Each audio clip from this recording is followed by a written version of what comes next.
मैं भारत को भारतीयता की मान्यता के आधार पर फिर से खड़ा करना चाहता हूं, उस काम में लगा हूं। अब जरा आगे बढ़ता हूं। जिनको पेट साफ नहीं होता उनको क्या क्या होता है? दुनिया की 103 बीमारियां उन्हीं को होती है, क्योंकि आयुर्वेद ये कहता है कि अगर आपकी आंतें साफ नहीं है, लार्ज इंटेस्टाइन और स्मॉल इंटेस्टाइन, बड़ी और छोटी आंत साफ नहीं है, तो बीमारियों का केंद्र आपके घर में ही है।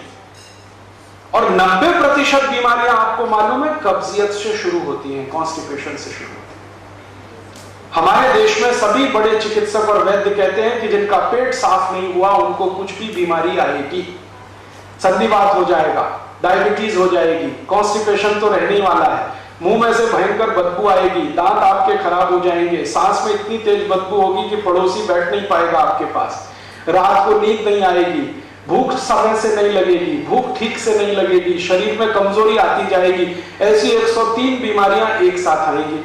अब उनको चूंकि कॉन्स्टिपेशन बहुत है तो ये सब बीमारियां उनको होती हैं। तो अब उसका इलाज क्या करते हैं वो? जब पेट साफ नहीं होगा तो सांस की बदबू भयंकर होगी। अब उस सांस की बदबू को रोकने के लिए वो दिन भर टूथपेस्ट लगाते हैं। हमारे देश में अब मुझे ये समझ में आने लगा है कि किसी भी भारतीय नागरिक को चिकित्सा सुविधा की जरूरत नहीं है, चिकित्सकीय ज्ञान की जरूरत है। हेल्थ फैसिलिटीज नहीं चाहिए, नॉलेज चाहिए।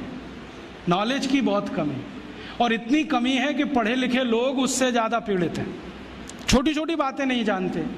पानी को उबाल के पीना ये इतनी छोटी सी बात है, लेकिन आज के समय की बीमारियों में सबसे इफेक्टिव है, खासकर 3 महीने की ये जो। तो आप उनको बता दो भैया पानी उबाल के पियो, उबाल के पानी पीने से क्या होता है वो समझा दो उनको, 10 मिनट में समझ में आ जाए। फिर उनसे कहो कि खाना खाते हो तो कुछ ये खाओ ये मत खाओ, क्योंकि दिनचर्या ऋतुचर्या जो आयुर्वेद की है ना वो जरूर सीख लो। दिनचर्या और ऋतुचर्या जरूर सीखो, आयुर्वेद की बहुत आवश्यक है। और आपको मैं एक किताब का नाम बोल के जाता हूं, इसको पढ़ो। भगवत गीता जैसे पढ़ी जाती है, रामचरितमानस जैसे पढ़ी जाती है, उस किताब का नाम है अष्टांग हृदय। इसका एक दूसरा नाम भी है अष्टांग संग्रह, पुराना नाम अष्टांग हृदय। ये किताब का जो स्वस्थ व्रत है ना, वो ऐसे पढ़ो जैसे आप धार्मिक पुस्तक पढ़ते हो, और उसको बार बार पढ़ो तो याद हो जाएगा, कंठस्थ हो जाएगा। उसमें 2000 सूत्र हैं। ये सूत्र लोगों को बताना शुरू कर दो। छोटे छोटे सूत्र हैं, जैसे खाना खाने के बाद पानी मत पियो, स्वस्थ रहना है जिंदगी भर तो खाने के 1 घंटे के बाद पानी पियो। क्यों नहीं पिए वो आप सब जानते हो, सरल भाषा में उनको समझा दो। फिर उनको बोलो पानी पियो तो घूंट भर भर के पियो, सिप करके पियो, ताकि ज्यादा लार शरीर में जाए, वात पित्त कफ तीनों संतुलित रहे।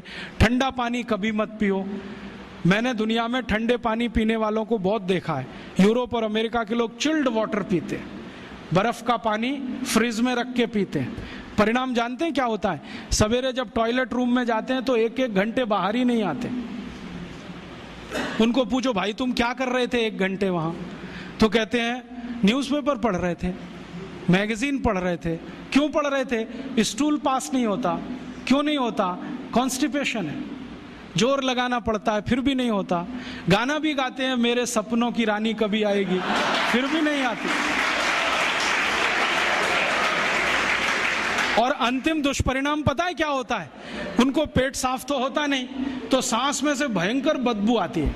किसी अमेरिकन यूरोपियन के नजदीक बैठ जाओ, अगर वो लिस्ट्रीन स्प्रे करके नहीं आया तो 1 मिनट नहीं बैठ सकते।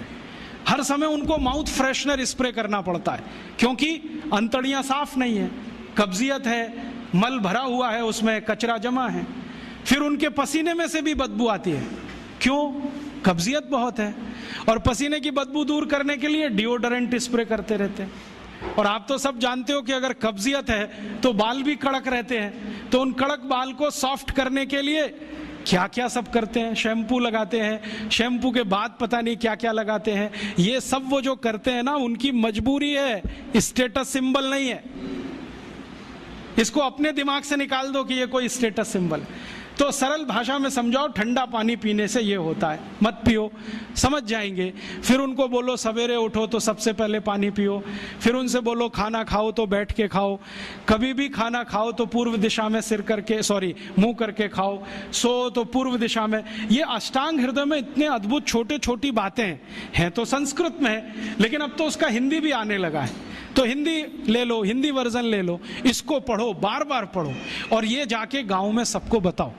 फिर उनको कहो देखो ये तो है स्वस्थ रहने के लिए, अब तुम बीमार पड़ो तो बताओ तुम्हारी बीमारी क्या है। ये बीमारी है तो ये दवा है, ये बीमारी है तो ये दवा है। और मेरा आपसे एक निवेदन जरूर है कि अगर आप होम्योपैथी से भी इलाज करो तो उसकी मूल दवा जरूर बता दो। उनको ये ग्रीक और रोमन नाम में मत फंसाओ।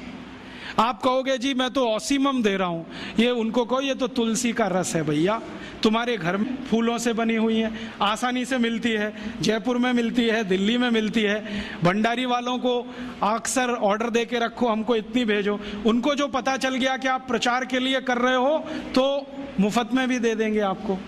तो इस तरह से आप गांव गांव जाओ, छोटे छोटे शिविर लगाओ, गांव वालों को इकट्ठा करो।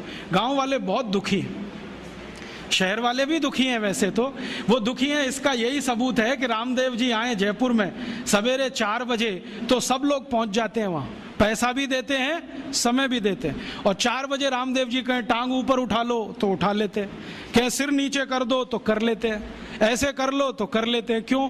परेशान है, दुखी है, शरीर उनका साथ नहीं दे रहा है।